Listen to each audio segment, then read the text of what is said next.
ยินดีต้อนรับทุกท่านเข้าสู่เรียนวิชาชีพคนพิการสีเกิด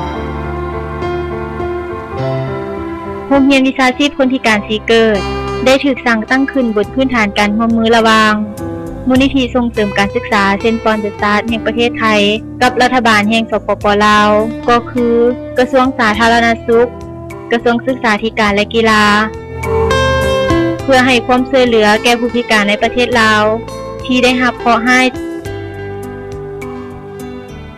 จากพยาธิระบาดเช่นพยาธิโปลิโอจากอุบัติเหตุทางท้องถนนเฮ็ดให้เขาเจ้าได้รับการพัฒนาสามารถหาเลี้ยงชีพก้มตนเองและครอบครัวได้บ่ให้เป็นภาระของครอบครัวก็คือสังคมแต่เพียงฝ่ายเดียวเพื่อเป็นส่วนร่วมในการพัฒนาทรัพยากรมนุษย์ในประเทศลาวให้มีความรู้ความสามารถประกอบส่วนเข้าในการสร้างสรรค์พัฒนาประเทศชาติดังนั้นโรงเรียนวิชาชีพคนพิการสีเกิดจึงได้ถูกรับรองสร้างตั้งขึ้นในวันที่9เดือน9ปี1999ขึ้นกับศูนย์ฟื้นฟูคนพิการซึ่งปัจจุบันได้เปลี่ยนมาเป็นศูนย์การแพทย์ฟื้นฟูนาธิการกระทรวงสาธารณสุขและได้เปิดการเรียนการสอนอย่างเป็นทางการแต่วันที่3เดือน2ปี2001เป็นต้นมาจนถึงปัจจุบันเป้าหมายของผู้ที่เข้าฝึกอบรมต้องเป็นผู้พิการทางด้านทางกายแท้อายุ 18-35 ปีฐานะครอบครัวทุกข์ยากที่บ่สามารถให้การช่วยเหลือทางด้านการศึกษาต่อได้จุดประสงค์แม่นเพื่อฝึกวิชาชีพให้แก่คนพิการทางด้านทางกายในสปป.ลาวให้มีความรู้ความสามารถมีเวียกเฮ็ดงานทำเพื่อช่วยเหลือตนเองและครอบครัวก็คือสังคมโรงเรียนวิชาชีพคนพิการสีเกิดได้ยึดถือปรัชญาที่ว่ามีความรู้ผู้วินัยใจซื่อสัตย์ดุมันกตัญญูสู่สังคมสถานที่ตั้งอาคารโรงเรียนวิชาชีพคนพิการสีเกิดตั้งอยู่ถนนสุภานุวงศ์กิโลเมตรที่13เหนือบ้านสีเกิดเมืองนาไซทองนครหลวงเวียงจันทน์มีเนื้อที่ทั้งหมด 44,426 ตารางเมตรประกอบด้วย7อาคารคืออาคารเรียน2หลังสโมสร1หลังหอพักหญิงและห้องเรียน1หลังหอพักชาย2หลังอาคารปรุงแต่งอาหารและห้องสตาดี้1หลังอ้อมรอบด้วยสภาพแวดล้อมที่สวยงามสะอาดน่าอยู่มูลนิธิส่งเสริมการศึกษาเซ็นต์ปอนเดอร์ซาร์ยังได้เบิ่งแยงปรับปรุงซ่อมแปลงและสร้างขึ้นใหม่เพื่ออำนวยความสะดวกให้แก่ผู้พิการได้แก่ทางยางมุงหลังคาห้องปฏิบัติการแขนงแกะสลักไม้เพิ่มปั๊มน้ำขุดบ่อเก็บน้ำเป็นต้นการดำเนินงานโรงเรียนวิชาชีพคนพิการสีเกิดมีแม่มิเรียมนิภากิจเจริญเป็นผู้สร้างตั้งโรงเรียนแห่งนี้มีมาเซอร์บุญรักษาชิตกุลเป็นตัวแทนมูลนิธิส่งเสริมการศึกษาเซ็นต์ปอนเดอร์ซาร์แห่งประเทศไทยพร้อมด้วยคณะประจำอยู่สปป.ลาวโรงเรียนวิชาชีพคนพิการสีเกิดได้มี2หน่วยงานที่เฮ็ดเวียกร่วมกันคือ 1. หน่วยงานมูลนิธิเฮ็ดหน้าที่เป็นผู้ให้การสนับสนุนพื้นทุกๆอย่างภายในโรงเรียน 2. คือหน่วยงานโรงเรียนเฮ็ดหน้าที่บริหารการศึกษา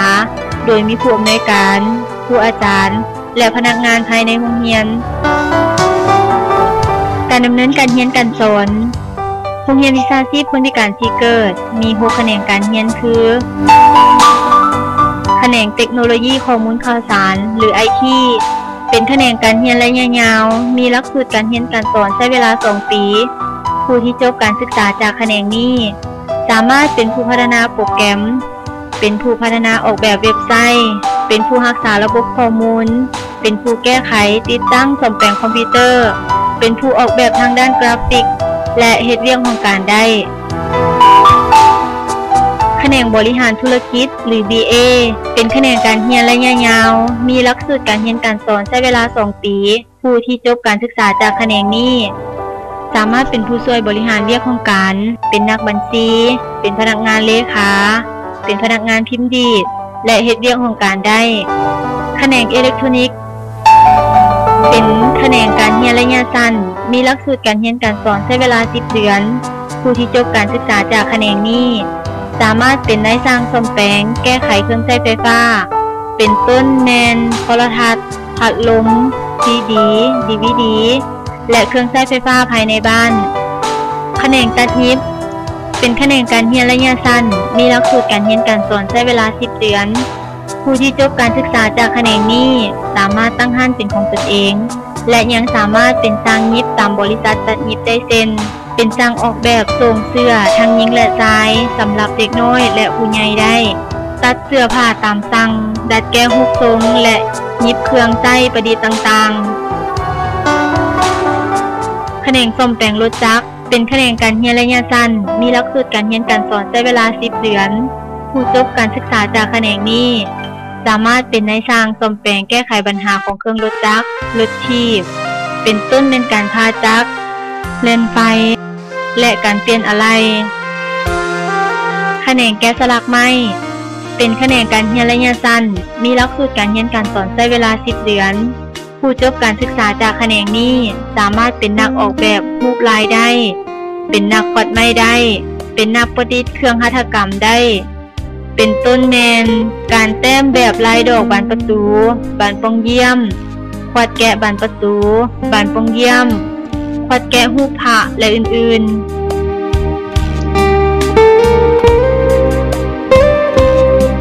การยกระดับวุฒิการศึกษาให้ครูอาจารย์การให้การฝึกอบรมวิชาชีพให้แก่คนพิการจะสำเร็จไปด้วยดีนั้นต้องอาศัยอาจารย์ผู้ที่มีคุณธรรมมีความรู้และความสามารถมูลนิธิยังได้ส่งเสริมบรรดาครูอาจารย์ไปยกระดับการศึกษาทั้งภายในและต่างประเทศ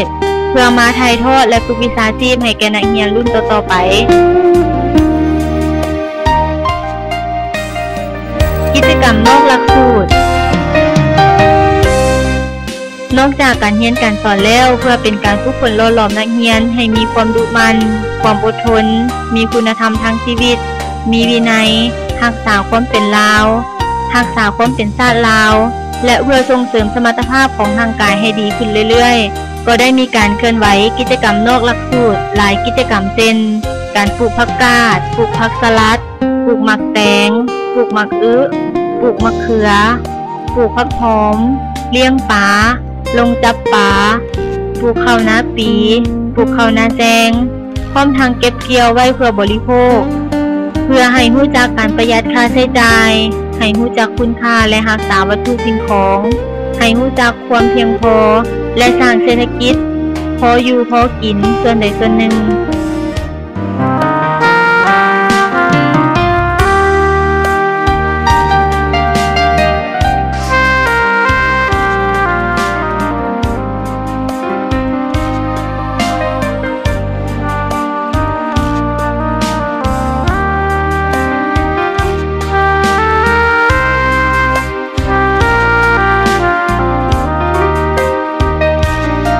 กิจกรรมกีฬาเช่นเตะบาสตีบานทรงบานบัวล่องเรือนเตะกระต้อหวายตีเปตั้งดอกปีไก่และอื่นๆเป็นการผ่อนคลายหลังจากการเรียนเพื่อเสริมสร้างสุขภาพร่างกายให้แข็งแรงให้รู้จักแพ้ชนะให้อภัยซึ่งกันและกันและที่สำคัญแม่นให้รู้จักความสามัคคีอีกด้วย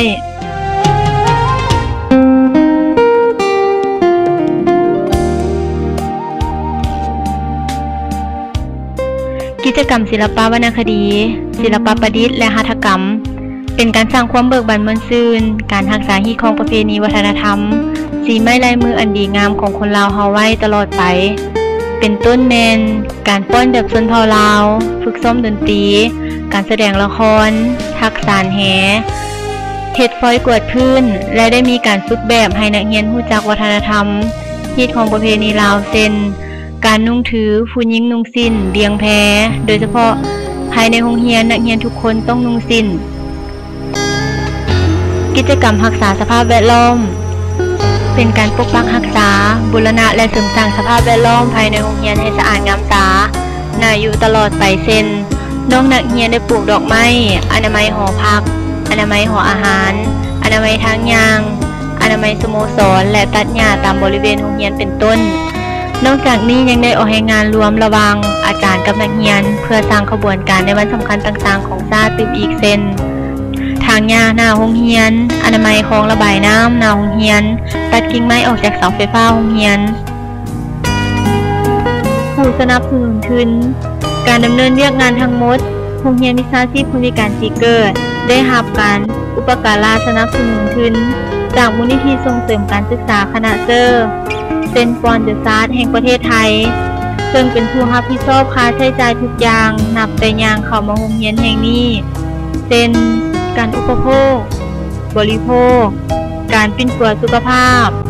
เครื่องใช้ส่วนตัวของนักเรียนอุปกรณ์การเรียนยังรับผิดชอบบรรดาครูอาจารย์ในการติดสอนพวกอุปกรณ์ช่วยสอนเงินเดือนเงินอุดหนุนต่างๆส่งค่าของชีพเงินสะสมเงินประกันสุขภาพรับผิดชอบค่าใช้จ่ายทั้งหมดประมาณเดือนละ $20,000 หรือประมาณ 600,000 บาท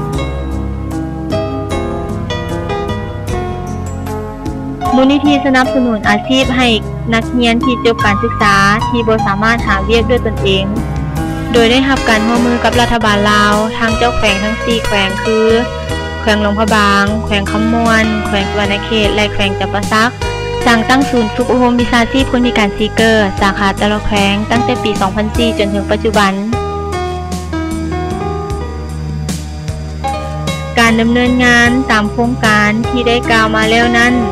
สำเร็จและดำเนินไปได้จากการอนุเคราะห์ทุนของมูลนิธิส่งเสริมการศึกษาคณะเซนต์ปอนเดอะซาร์ซึ่งมีแม่มีเรียมนิพากิจเจริญเป็นผู้ริเริ่มโครงการหลังจากได้รับการอนุมัติเห็นดีจากรัฐบาลแห่งสปป.ลาวโครงการนี้ยังได้ดำเนินต่อมาจนถึงปัจจุบันเป็นปีที่ 13และที่โรงเรียนได้รับการพัฒนาขึ้นเรื่อยๆย้อนได้รับการเบิ่งแยงสนับสนุนจากเซอร์ไอรีนชำนาญธรรมประธานมูลนิธิผู้ได้ทรงสมาชิกคือคุณพ่ออานันต์เอี่ยมมโนมาสเตอร์บุญรักษาศิตกูลมาสเตอร์โนแอลล่าเจริญงามและคณะมูลนิธิจากโรงเรียนต่างๆที่ให้การสนับสนุนอยู่เบื้องหลังดังนั้นพวกเขาน้อยก็คือบรรดาครูอาจารย์พนักงานคณะศิษย์เก่าและน้องนักเรียนทั้งหมดที่กำลังศึกษาอยู่จะนำเอาแต่สิ่งดีๆที่ได้รับมาสามัคคีกันช่วยเหลือซึ่งกันและกันเป็นน้ำหนึ่งใจเดียวกันเพื่อช่วยกันพัฒนาและสร้างโรงเรียนแห่งนี้ให้เจริญก้าวหน้าอย่างยืนตลอดไปขอขอบใจ